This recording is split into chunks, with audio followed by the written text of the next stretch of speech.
One off of Maple Street Bridge and one off Market Street. Neither one of them decent up there. You don't have to go on. Off those two bridges.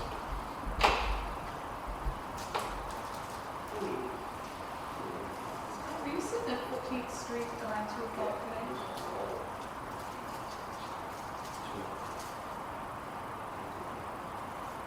It looked like you when I was making the turn and I didn't. Yes. Yeah, because I was at City Hall, concert on one, and a big band. Yeah. Yeah, somewhere over there. Yeah, I was coming from the line and just taking right on the maple. And you can't see to make that right on red, so you had to sit there and that leaves break. So it takes a long time for the Who traffic. owns the building where that bicycle is? It looks like they're doing the outside. Yeah, there's a mattress place. Or mattress store. Okay. What used to be there.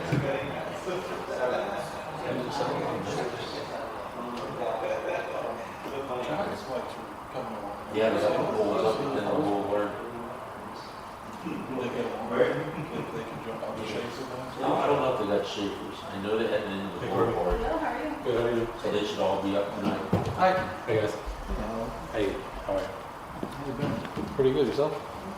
Hey, how's everything in the city?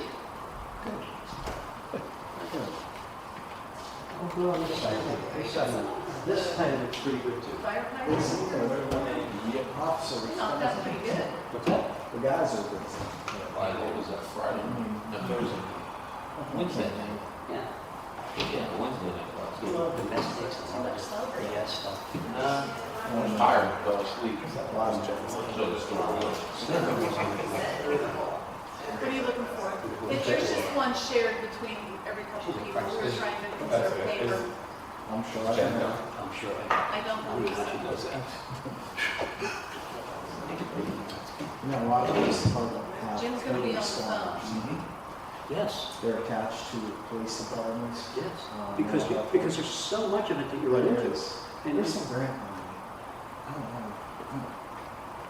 I don't know if we have a need for it. And just.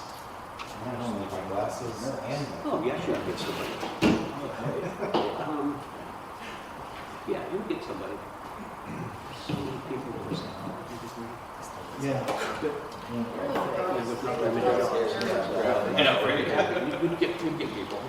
Yeah, and I bet, and it would really help the officers because, Oh, yeah. just, if that's what They they have run a into. lot of follow-up too. Oh, Yeah. well, and they have the resources. Yeah, and yes, what you guys don't want to do. And they have the resources and they can talk to somebody and know where they need to go. That's the future. What a future. You're doing something. Good, I know. Sorry.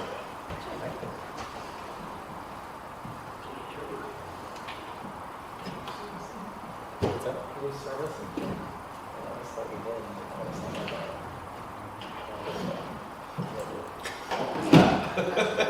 It was for see.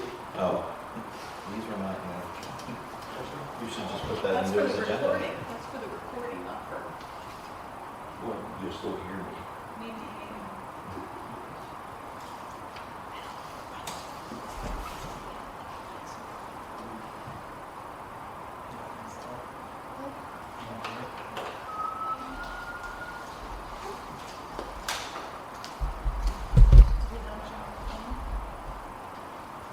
Oh, Why you your phone? yeah, right. What are you looking for? Someone's gonna have to call him. He's making sure they're on. Oh, okay. Mike's Pat on? doesn't have his phone either, I'm so. on that phone. Elliot, Crank it can up. you call Jim? Oh. I'll do it. Jim Ackenbaum. I don't know if I can find it. Lost your phone. Yeah, I think somebody has it. I think really Josh. He was using the flashlight, and I think he stuck it in his pocket. I think it was his. I'm hoping. It's funny. Well, I just straight left one in the car, so it's not far, I'm just gonna go get it. Hey Jim. Yeah, we're gonna start in a couple minutes.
Pretty close up there?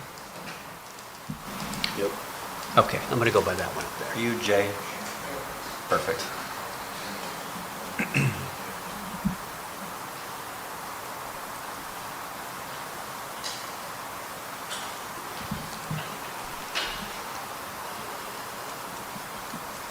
Teaser, Jay's going to ask if we want to do a 250 trees for the 250 years of the, and I don't want to be between you two. Yeah, we have different opinions. I say yes. Gee, what do you say? Hire somebody to take care of them. Yeah, we do need somebody that can prune and take care of them.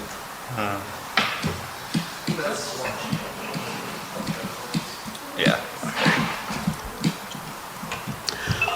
Welcome to the City Council meeting of July 7th, 2025. I'm Mayor Pat Riesinger. At this time, I will call the meeting to order.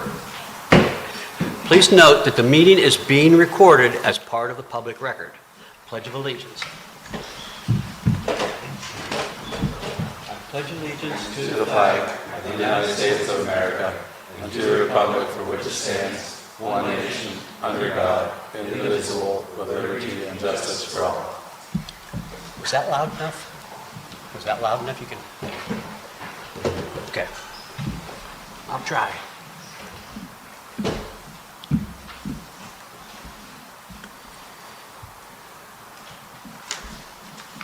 Roll call. Gelfand, Here. Deeds, Here. Augenbaum, By phone? They say my name? Yes. Just say here. Yeah, here. I couldn't hear. Here. Jackson, Riesinger. Here. Announcements? Any? I don't think we have any. Okay. We will hear the public on agenda items. It's just Deb. Well, you'll be at the end, right? Yeah, because we don't have that on the agenda. Food trucks is on the next page. Yeah, food trucks. You can speak now because food trucks are on the agenda. I didn't know when to put it on. And it's up to you if you want to do it now or you want to do it at the end. At the end. Oh, perfect. Okay, that's fine with us. Okay. Consent agenda, financials. We just have a few bills, as you know, that we're putting all of the other stuff that would be in the consent agenda on the joint board meeting, so you'll see the minutes from the previous meetings and that kind of thing. But we had a few more urgent bills that we wanted to get through today, so we are asking for a motion to approve the bills that are in your packets. I'll make a motion to approve the bills. Second. Properly moved and second. Any questions on the motion? Vote on the motion. Gelfand, Yes. Deeds, Yes. Augenbaum, Yes. Riesinger. Yes. Special presentations. So in a more work session kind of environment like this, we wanted to have some informal discussions with council. The first one is that we've had several questions from council people, from people that are interested in getting involved, what the responsibilities are of the controller and the treasurer.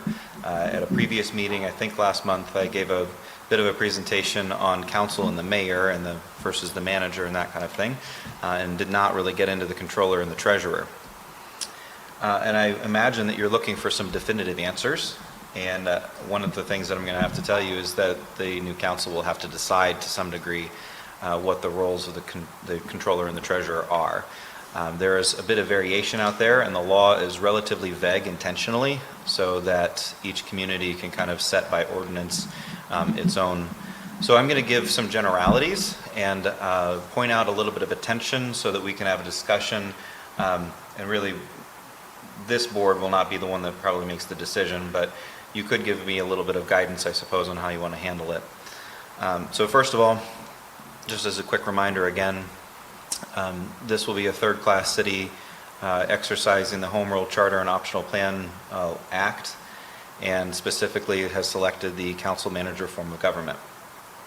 Within that act, there is not a lot of specificity as to what the controller and treasurer do when it comes to like who writes checks and that kind of thing. And so we're going to need to add some definition to it. That said, I'll give some generalities. First of all, we'll start with the controller. The controller is responsible for reviewing all warrants for expenditure of city funds, ensuring that each is within the appropriate budget allotment and is lawful before signing off and forwarding it over to the treasurer. In a lot of situations, a controller is almost a replacement for elected auditors. And so for one thing, we know that an auditor would look at the books at the end of the process. And the interesting thing about the controller is that whatever the specifics they end up doing, they're actually not really on the back end, they're more in the middle of the transactions to make sure that everything is controlled appropriately, right? And so rather than like purely auditing funds, they're almost pre-auditing, if that makes sense. So they're going to look at potential expenditures and compare them to budgets and make sure that they meet muster. Next, they are also responsible for signing off on all bonds, notes, contracts, and written obligations of the city, along with the mayor. So that's in the statute, that the mayor and the controller are the ones that sign off on bonds and such. And that's why, for instance, Mayor Riesinger is the signer on the bonds, as is Controller Volpe, unlike the other funds that are in the city's name. So when it comes to core responsibilities, essentially the controller is responsible for signing off on expenses, maintaining a list of financial commitments, monitoring income and expenditures, and informing council and the manager. And then they're also usually responsible for some element of audits being completed, and then the bond issuance that I mentioned. So in this community, we have the controller and the treasurer who are signers on accounts. Of the other third-class cities in Pennsylvania with optional plan charters, I'm not aware of one that does both. It certainly could be, but I'll just take, for instance, St. Mary's real quick and Meadville, which are similar sized and, in a lot of ways comparable. You've got one community where the treasurer is the controller does not sign checks. They just kind of sit in between the manager council and the treasurer who actually expends the funds. And the pro of that is that the person that's supposed to be kind of the watchdog is not the person also spending money. And so that's a pro, of course. The con of that model is that thus the treasurer is responsible for both bringing in the money and spending the money, which means that there's no real segregation of duty there. And so that's kind of the con of going with that model. And then you have the other city is kind of the other way around, where the treasurer is the one that receives money but doesn't spend it, and the controller is the one that spends it in concert with the manager. And so there's pros and cons to either model, and I think that the council is probably going to have to be in the position of picking a model. As you can see, pros and cons, they kind of net out in my mind. Ultimately, you'll need to decide what form best fits your community. So anyway, we would generally recommend that the controller, well, we know that the controller does not collect revenues. they don't collect, receive, or safeguard the city funds. That is squarely within the role of the treasurer. So shifting to the side of the treasurer, their responsibility is definitely to collect taxes, to receive revenues, and then safeguard those city funds. But kind of who manages who's the sign off on the checks, that's the question that you guys are going to have to answer at some point. And then that really doesn't get involved in the manager side. Like we all really do know that it's the manager side of the business that manages the daily bookkeeping, the writing of checks, managing cash balances, depositing funds into the correct accounts, and that kind of thing. That's all done by hired staff. So with that, I guess I'll ask if there's any questions from council about the conundrum that we're faced with. Could you tell us about how much time somebody would have involved in being treasurer or controller? Mm-hmm. Yeah, I mean, it's going to be relatively comparable to somebody that's on council. You can kind of make the job what you want. As you know, the pay for the controller and the treasurer in the future will be the same as council people. Essentially, you're being paid, what, a couple $100 a month. And that doesn't necessarily equate to the kind of value that you're creating. You know, it more or less is a volunteer position, right? And that money is mostly a little honorarium, I suppose, a little thank you. Maybe it covers some of your travel expenses or something. But yeah, for the most part, you can make the position what you want. For the most part, I think that when we leave here, meaning when our firm leaves the management of the new city, you'll have those policies and procedures in place that are signed off appropriately by the treasurer and the controller, so that staff are the ones that are doing the bulk of the work. And so let's say the minimum requirement, I guess I would say, to keep the finances moving for the controller and the treasurer would be something like an hour a week, would be my bet. Okay.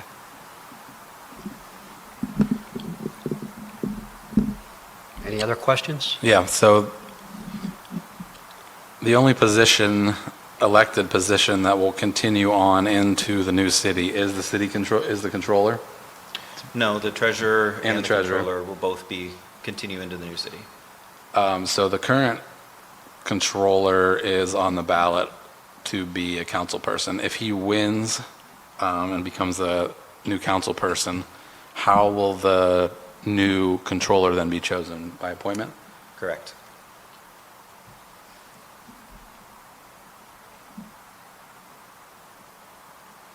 Anybody else? Okay. All right, well, I hope that helps clear up something, but at the same time, I do know that there are people thinking about, well, should I run for treasurer or not? I run a write-in campaign.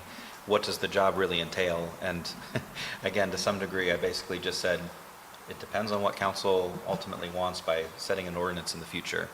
But generally, I hope that from that description, you can see kind of the differences between the positions and, you know, will one or the other be signing checks? That's going to be a question, I guess, for the future. But you can kind of begin to see generally what the roles are. At least I hope that helped. I think it does. Thank you. Senate Bill 764. So I wanted to raise Senate Bill 764 quickly because there's been a lot of comments and questions about it, ranging in knowledge of local government. So there are folks that thought that because Senator Dush introduced this bill, that it put a stop to the consolidation, and I wanted to emphatically say that that is not the case. The consolidation moves forward, and this bill was introduced, I believe, previously, and then again in January. So it's not like this is a new concept. It just happened to hit the news at a time where I think people thought maybe that meant the consolidation was off. And that's not the case. The bill is now in the House, and so there's a lengthy legislative process before it would actually come up for a final vote and enactment and such. So it's not something that I would anticipate probably even happening this year, or if it did, it would probably be too late to have a referendum on the ballot and that sort of thing. So we're moving forward. I do appreciate the intent of the legislation, which is essentially if a similar situation to what happened with Sandy and Dubois happened again, that there would be a remedy by which a court could intervene, whereas currently the law is kind of moot on that subject. The only thing that I wanted to raise was that if this body wanted to take some sort of action, they could write a letter in favor or against, or make recommendations on what they would think could change within SB 764. I'm not going to take a position on it, just because that's a policy level kind of discussion, and so the management team isn't taking any kind of a position with that, with one exception. I think pragmatically it seems challenging to us that there's verbiage in it about any resident of the municipalities being able to have standing to go before the court. I think that the language about a governing body being able to take action does make sense, but just having anyone having standing kind of circumvents the whole idea of having a governing body to begin with that can make those decisions for the community. So if there was kind of one pragmatic legislative change, I would recommend it would be that. But as for the rest, I completely leave it to the board. And so I know that the board, some of the members at the last special meeting were expressing some desire to move on it. And so at the joint board meeting, if it is of interest, we could support you in drafting something, but I guess I would need to know individually from both the Sandy Township Board and from the City Board kind of where your head's at. Any questions? Okay, if you want to take action at the next meeting, then individually, please feel free to contact me. The next item is a semi-sesquicentennial celebration. Thanks for saying that. Yeah. Okay. You wanna- Yeah, Jay, if you wouldn't mind coming up and presenting. Good evening. My name is Jay Lone. I'm currently the president of the Dubois Rotary Club for this coming year, which our calendar year for the Rotary Club just started this month. Each year, our club completes a district grant program that benefits the local community. How the process works is our local club donates a certain amount of funds, and Rotary International, as well as the Rotary local district, will match our funds, typically around $3,000. Last year, we constructed a new greenhouse and planters for the Dubois Homesteaders 4-H Club. The impact of this is they expect to donate around 2,000 units of fresh produce to the local food shelf every year. And for this year is a unique opportunity for several historic milestones, the 250th anniversary of United States, Pennsylvania, as well as the merger of Dubois and Sandy Township into a united municipality. Our goal is to create a lasting, meaningful community project that'll be valued and used for years to come. We're exploring some ideas, like the mayor had mentioned, possibly of 250 trees commemorating 250 years, 250 celebration park, like a beautification park project. That could be something as simple as a gathering space, flagpole and lighting, landscape and seating, a buried time capsule to commemorate the merger, or possibly, contacted Ben, he suggested coming here, that another project could be the Liberty Bell replica installation, could be at City Hall or Central Park. Could be used, every year for like an annual ringing in freedom ceremony on Independence Day and Constitution Day. So I'm just here specifically to ask the council what we need for approval for us to take steps towards that project, and then two, if the city would have any interest in a collaborative effort with our clubs. Happy to take any questions or suggestions or input from anybody, and just look forward to having some more dialogue. Perfect, thanks. So the current ideas that Rotary has is the Liberty Bell replica. Yep. 250 trees for 250 years. Yep, or a beautification project. A park beautification, the feed 250. Yep, that could be something. So we were thinking something more of like a landmark, but feeding 250 families could also be. Yeah, I mean, I kind of agree. It's it's a great opportunity to make something that's lasting and memorable of the semi-sesquicentennial, so I would think that something that's physical that kind of stays would be cool. Opinions? Questions? Yeah, like I said, I'm just open to opening up the dialogue of what we would need to do and to get approval. And like I said, if you guys would have interest in collaborating on a project, so. Yeah, I would think that we'd be willing to collaborate, surely. Absolutely. I think it sounds like a great idea. Yeah, I think any of those would be fine, Sure. yeah. Do we need any kind of motion? I don't know that you need any kind of a motion particularly, but, are you looking for direction on which way the council would like to go, or? Kind of, You know. in a certain sense. Yeah, And okay. then what's the approval process if we need to do special permitting or anything like that? Were you leaning toward any one of those specifics, projects in particular that stuck I'm out? open to input, but I thought the Liberty Bell replica might be something, a unique landmark specifically for the state. But we're open to plenty of ideas. Like I said, these are just a couple. So just picking up on that idea, so the Liberty Bell replica, like that kind of approval process would be really simple. Just pass a simple resolution that authorizes you to put the Liberty Bell on city property, right? Sure. And maybe council would be able to kick in something, or the joint board would be able to kick in something financial towards it. I don't remember the cost of those, but I remember it being pretty hefty. Yeah, again, these are, I just wanted to open up the dialogue to Yeah.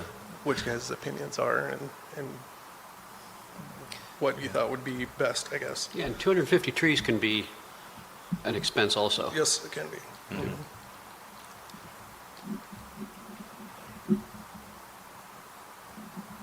Any opinions? What's the time frame? We have to have it done by our next calendar year, so right before the 250th anniversary. So we have basically a year to complete the project. I just need to have approval submitted to the district by August 31st, just as far as what the idea is, the plan, so that they can match the funds that we specifically Oh, great. contributed. Okay, like a 50-50 match. Yeah, our club matches and then district grant matches. It's typically around $4,000 total. Total, or your side is 3,000, their side's 3,000? It's typically, it's been like 1,500 a piece. Okay, so On 3,000 most of them, total. around 3,000, on average. That's been most projects. Okay. Do you know the expenses of either one of these projects yet? No, like I said, I had reached out to Ben and he suggested me come in here and just propose this idea to you. So I just wanted to open up the dialogue, so what the process is. I like We have them. plenty of time to. I like either one. I mean, Yep. that's not much of an answer for you, but. Sure. Yeah, really, any of these are going to be probably more in the tens of thousands range. So I probably have to come up with a little bit of a capital campaign along with it. Again, I can't remember. I remember pricing when I was in a previous office, the cost of making a Liberty Bell, and it was 20 grand or something, 30 grand. If you're putting in light flagpoles, lighting, plantings, public gathering space kind of stuff for a beautification project, it's going to be probably in that ballpark as well. And trees are, Trees can be that way too. they can be 100 or 140 each, depending on what you get. Yep, And that's not planting them, that's just buying the tree. right. So I would expect that if you want to move forward with any of those, there'd be a request of the city to maybe throw in a match as well. Maybe we could go to Community Foundation or something and try to get it matched again. But yeah, it'll be No, landmark would be ideal, but maybe feeding 250 families would be more feasible. maybe, yeah. Yeah, because all three of those are lasting.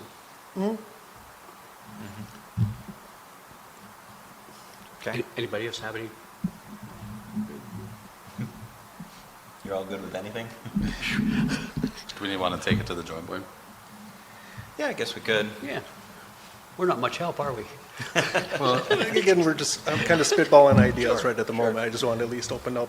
Yeah. Let's just let us toss it around and try to pick another date to meet again to discuss. Okay. We have a joint board meeting next week, so. Yeah. That's great. Thank you for your time. Can you get that to everybody? Everybody in Sandy, so we can, Yeah. yeah. Yeah, I'll forward your email out to the entire joint board, and so this is good. This was a good start to the conversation, I think. I think since there's general interest in all of them, maybe we could throw together some quick pricing. I mean, really high level, because I don't know, are we talking $10,000, $20,000, $30,000 for a Liberty Bell? I don't know. Yep. So it probably depends. You could probably spend hundreds of thousands on this, right? Yeah, how big it is. I like the idea of a small landmark or a fountain or something Yeah. of that Yeah. sort. Okay. Yeah, so maybe we could put together some pricing and then Sure. back to the joint board. Thank you very much. Thanks. Thank you for your time. Thank you. Food trucks. Ben? Okay. So we had a request that for the Music in the Park event, there be food trucks invited. And at first I thought, well, of course, why would we intervene on this specifically? There's got to be an ordinance in place that deals with food trucks. And there's not. So the communities that I've worked with previously all had ordinances in place related to food trucks. And I don't know if this is something you want to try to move on this year or not. I know that the ordinance committee took Sandy townships and basically said, this is good, let's incorporate that into the new cities, new codes. But I did think that we should just bring it before the body to see specifically related to the city's Music in the Park this year, what you might want to do. I know that in other events, the food trucks are kind of banned from the city parks because you want the nonprofits that are running the concession stands to get the revenue.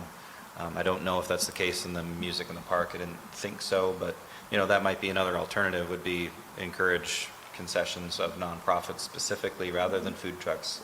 I don't have an opinion or a perspective. We can probably make whatever happen, but we wanted to raise it before council and see specifically for the remaining Music in the Park for this year, what would council generally like to do? I'd like to see it opened up to the nonprofits, but if a nonprofit didn't show up or wasn't involved with it, then there should be a food truck. And If I may speak, and you might want to repeat this if nobody can hear me. We tried this before, and there wasn't that much of a turnout to the food truck, and we were basically told that if we wanted to continue that, we would have to subsidize the food truck because it wasn't profitable for them. So that's another thing to consider there as well. How many people are showing up to Music in the Park? 200? On an evening that it's not raining, yes. Okay.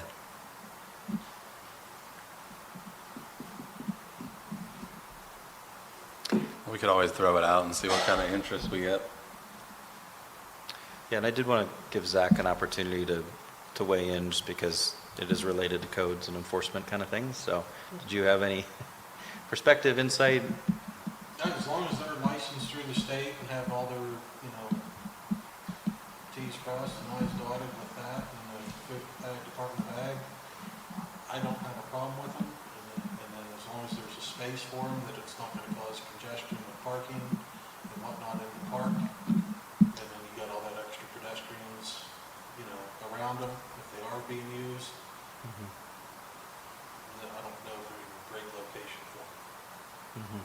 So, but licensing I don't think would be an issue. The township does have some stuff set up for them, and it's pretty simple to gather the information needed to do a licensing for them. Yeah.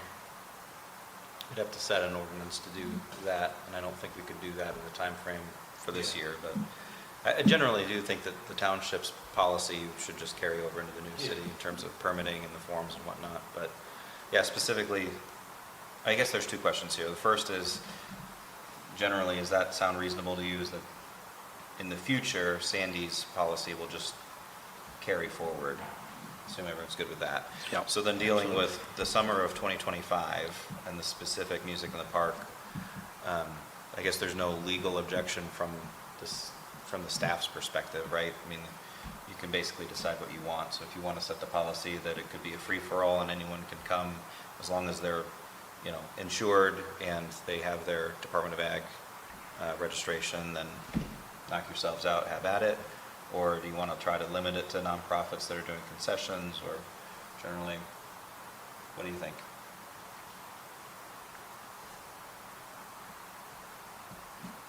I kind of doubt there would be so many that it would be a congestion problem, but I don't know. There's only 200 people, you don't want, you need one, Yeah, pretty much.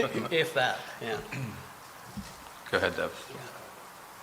Go ahead. Can I talk now or at the end? You can talk now. That's okay, because we're on that subject. Since we are partway through the music season, my thought was to maybe open it up to nonprofits this year. And then, get the scouts somehow involved, or the church groups, just, some nonprofits. It's, when we go to the concerts in Punxsutawney, it's a nice feature. They have a blend of nonprofits and food trucks. How many people show up there? They have a lot. Yeah, more than, 200 for one food truck, I'm not sure that that's going to be Yeah. enough people. Now, I do know when they used to have the food trucks, they were busy. They get more people, We go- they get more people if they have food trucks, you're saying? Yes. Okay. Now, they weren't getting people that would stop off the boulevard that would see the food Right, trucks. right. But, and your people that go to the concerts, they are on a fixed income. So to do something reasonable, food trucks tend to be a little pricier. Mhm. And I think a nonprofit would be more reasonable for a senior budget. I've helped with the Boy Scout fry booth and lemonade. It's there's a lot to getting it in to go, and for 200 people, I don't think the Boy Scouts would go. That's because it's a pretty big event to get everything organized and get the staff and everything. It's challenging for that. I know in Punxsutawney what the Boy Scouts do is they take a wagon through the ground. Music in the park's about an hour and a half long, Jim said? Yeah. Sometimes they're 2 hours. Okay. But Jim, between an hour and a half and 2 hours. The people are there usually half an hour to 40 minutes ahead of schedule. Mhm. So they're there visiting, and then I know usually they're there for a good 20 minutes to Yeah, 20 I don't think, minutes after. I don't think anybody here is objecting to that. It's just, But I know it's a lot to ask partway through the season. Yeah. As long as we're not guaranteeing money towards them. It's up Yeah, to I them mean, it if would they just- want to come or not, I don't have an objection to it. yeah, if it could be opened up to nonprofits first, and if you don't get any nonprofits, then just open it up to a food truck. But I think you'd probably only need one. That's my opinion, but Okay, so rather than a formal registration process, to get through this summer, let's just generally open it up, and would any nonprofit please contact Zach? I don't want to throw you under the bus, but could they contact the codes department? And what we would need is probably just the certificate of assurance and their registration, and if we get too many, then maybe we'll have a further conversation, but for now, it should be just kind of open to whoever meets those two requirements. Sound good? sounds, everybody okay? Yeah, I think we're good on that. One thing to take into consideration is if they cancel due to weather, sometimes it's only an hour or two before. Right. So it- Nonprofits have to realize. That It's a you risk. might buy stuff that you don't need, you can't use, right? Yeah. I don't think you're going to have too many people fighting it'd be nice if you had one, so somebody had an option. Okay. Okay. Thank you, Zach. New business. DCNR authorizing resolution. All right, Resolution 2025-0418 is a request of the DCNR to provide a peer consultant in order to evaluate the recreational facilities of both the city of Dubois and Sandy Township But the city of Dubois, since you'll carry on the name in the new year, is the requested applicant, just so that it's seamless in the transition. The idea would be to do a comprehensive assessment of the region's recreational facilities and infrastructure, and that would then result in a plan that would help us look for forward-looking strategies, any operational recommendations, and capacity-building opportunities, so that we know what grants we should be applying for and that kind of thing to develop our recreation assets more in the future. It's pretty simple. It really doesn't obligate the city to a lot, except for the $1,800 that it costs for some of the engineering, which I believe was budgeted. It can definitely fit within our budget. So it's a pretty minimal cost, I think, for moving forward with what could end up resulting in a fantastic plan and lots of grant opportunities. We would need a motion for that? Yep. Make a motion to approve moving forward with resolution 2025-0418. Second? Properly moved and second. Any questions on the motion? Vote on the motion. Gelfen, Yes. Bates, Yes. Augenbaugh, Yes. Reesinger. Yes. Hearing of the public. Deb, do you have anything else? Nothing. Okay, all righty. Council comments. We're all good here. Thank you. I'm good. I am too. I'll take a motion to adjourn. Motion. Second. All in favor? Aye. Aye. Thanks, Jim. Thank you, Jim. Thanks, everybody. Yep. See ya.